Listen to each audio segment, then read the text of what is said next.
Hello, so I've got this speech, and it's about 5 pages long. It's only going to take me about 40 minutes to get through it. You should know me by now. So first of all, if you didn't get to meet everyone in the room, some of them already had to leave. Tim Hanning had to leave, but Matt Milam is over here. He's a candidate in the South, how does that work, Southwest District. And so if you have friends in the Southwest District and you agree with his perspectives and might want to see him join the council too, he has his palm cards over here, and you can take one of those when you leave. And did Chauncey leave also? Yeah. They're all gone. Okay, no more candidates. So anyway, thank you very much for coming. I just really wanted to say a couple of quick things, and I was waiting to see what the audience was going to look like. Obviously, one of the best games of the night for me would have been people I don't know yet who might have questions that needed to convince them. So that's not happening. I see a room full of supporters, and I really appreciate it that you took time to show up. So I just want to explain 2 things about my campaign and one crucial message, and that's all I had to say tonight. And the 2 things about my campaign are, number one, if you believe that I can do good work for the people in my district, I think the way that you can sell that to a lot of people in the district, if you have friends in the district, by pointing out to them that of their choices, and this is on my palm card, I offer by far the most experience of their choices on May 7th. You can tell I'm not a spring chicken. I bring 40 years of work experience to the table, 10 of it from military intelligence, 20 of it from corporate America. And then in the last 10 years, I've been self-employed. I ran a nonprofit and a few things like that. So that's a lot of experience. And along with that experience, I bring representation. And by that I mean, and again, this is for the people living in my district. I've been in this district for 17 years. Way by far the most of the 2 choices on May 7th, right? So I know an awful lot about the district. I felt the pain along with all the rest of my neighbors when Amalia's got bought and then got closed down. That's a really, really huge issue. I'm not sure how much of the room isn't from our district, but if you're anywhere over on the east side of Keystone, you know what the loss of that grocery meant to us. It's a big, big deal. And so that's one of many examples that I'm keenly interested in looking into on behalf of our district. But also, just the point again, if you happen to find anyone else in the district that you can network with, to sell them on the candidacy that I offer, which is that I'm one of them from a long time. I understand these issues. I drove school buses in our district for 3 years. So in addition to my 3 teenagers having gone through all of the schools in the Southeast District, I drove school buses, and I know a whole lot about what the families go through and what they experience. Most of it's pretty good. We have great schools in Carmel. But my point is people in the Southeast might want to prefer a candidate who knows their life and what they experience on that side of Keystone. And then the last point, and you'll see it on my palm card, experience, representation, and transparency is my biggest point. I came from military intelligence where you're not supposed to share information. However, this is kind of a flip of the script. This is our city. It belongs to all of us. And although they do make a lot of information available, and you can go to today it's the city treasurer's office. In 2020, it'll be the city clerk's office. And they will provide you with a lot of information, but not all of it, because there are different organizations that run some of the things in the city to which those transparency rules don't apply. And so what I'm offering is my auditing experience. I've been an auditor for the past 10 years, coupled with my questioning experience, and some of you know I was an interrogator, that I'm good at digging up information. I know how to inspect and examine and question, and if my residents, if my folks, my neighbors in the Southeast want to know something, I'm going to go try and find out.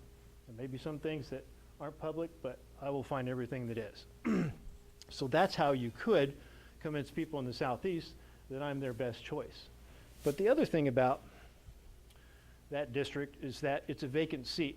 So if you're looking around at all the elections in Carmel right now, it's a very interesting cycle, this 4-year cycle, right? We have what seems to be a very strong mayoral challenge in Fred Glenn, and we've got a lot of fresh new faces running for district council, more than I remember in past elections, such as Matt. One of the things I identify with Matt is I kind of view him as like the people's person because of his run with Home Place for a long time. And I relate to that in a sense of I'm for the people, you know.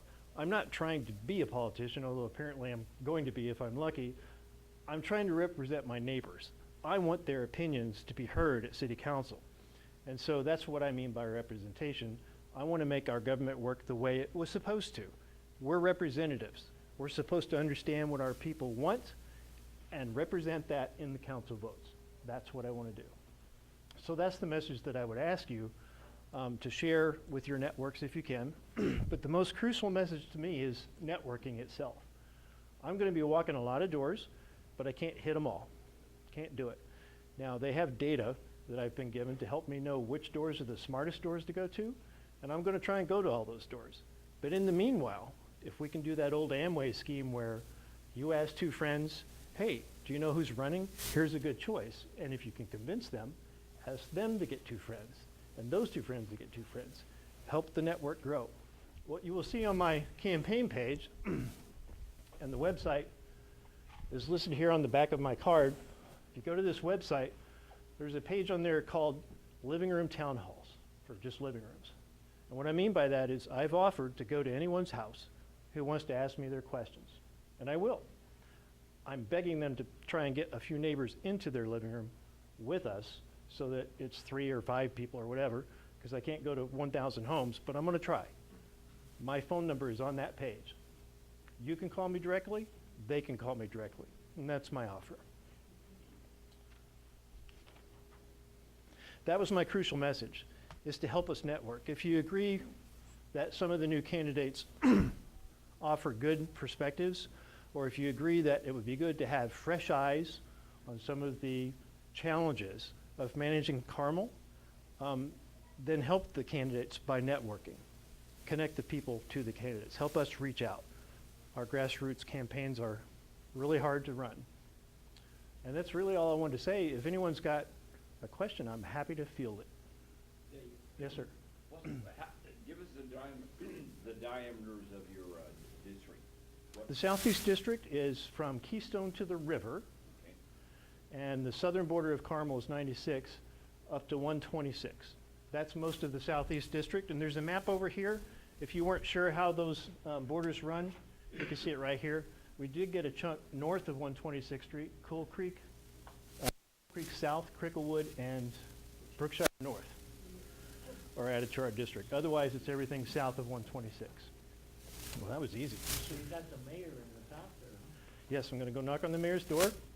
I'm pretty sure that's going to be a hard sell. What do you think? Maybe? I don't know. Come on, somebody give me one tough question and then I'll stop talking. Any tough question, except Neil. No one's got a tough question? Dave, where do you stand on finances? What about this $1.3 billion debt we got here in the city currently? And obviously it's being added. I was waiting for someone to ask about money. Thank you for tossing that softball up there. My position is I don't have a position. And what I mean by that is I am not going in there with an agenda to dismantle the progress that we've made. My wife and I came here 17 years ago because of schools and safety. As I think most couples will tell you, those are the first 2 reasons that families come here, young families. And those have been great ever since. And we love, absolutely love, the improvement in all the parks and the roundabouts. Maybe some of you don't like roundabouts, but I do. And so on. A lot of the things about Carmel are terrific. But when you start trying to analyze the money, it's very, very difficult. I'm a layperson. I don't have an agenda for stopping, dismantling, or that any of it's wrong. But I do have auditing skills. I have a very particular set of skills.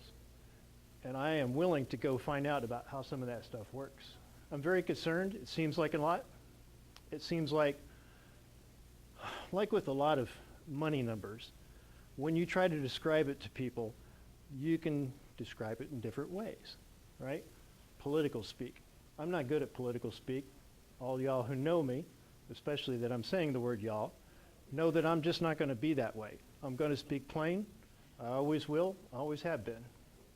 I will go find out about those monies of concern. And then I will share the truth with transparency like I already promised I would do. That's my position. Let's find out. Yes, sir.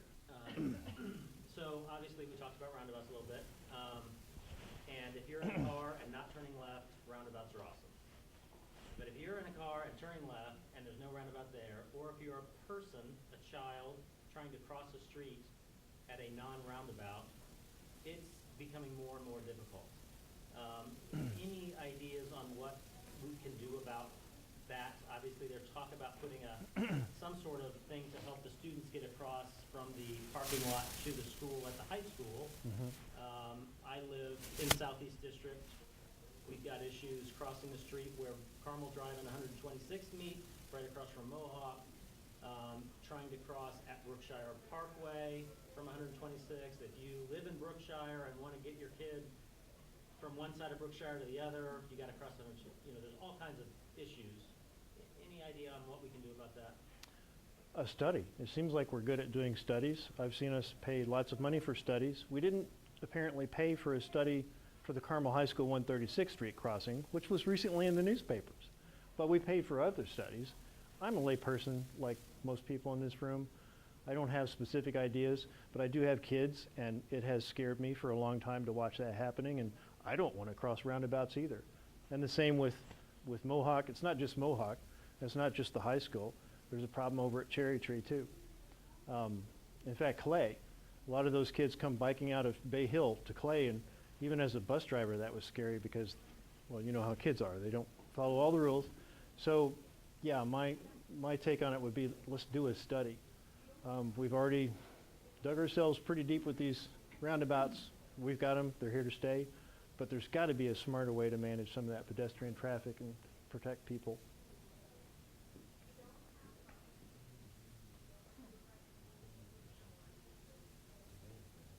Thank you very much for listening to me. Thank you very much for coming.